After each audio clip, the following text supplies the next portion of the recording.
هذا الشخص قال لي: نلعب مباراة ونحط صلاح حارس مرمى، فوافقت. هذه تشكيلتي، وهذه هي تشكيلته. يا أبو صلاح، سأرسلك إلى ورشة الإصلاح. بداية المباراة: أول هجمة وتسديدة يصدها أوباكيمانو، وتعود الكرة إلى ساكن المشفى فيسدد، وأوباكيمانو يتشبك في العشب. هنا تمريرة إلى فيسينسيوس فيسدد، وصلاح يتصدى ببراعة. وهنا مجموعة تمريرات وتصل إلى رومانا فيطير شباك صلاح ويعدل النتيجة. مدلل فايزة ينفرد ويلعب تسديدة يسجل بها الهدف الثاني.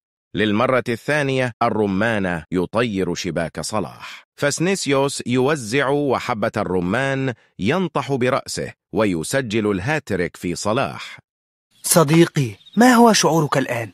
إبراهيم ارحمني. النونو مدنش يسدد من بعيد، وصلاح يدخل هو ولا تدخل الكرة. مرة أخرى يسدد من بعيد، وصلاح يتصدى، وبكرامب يتابع الكرة برأسه، ولكن صلاح موجود. زوج جورجينا يرسل صاروخا يكسر به يد محمود صلاح.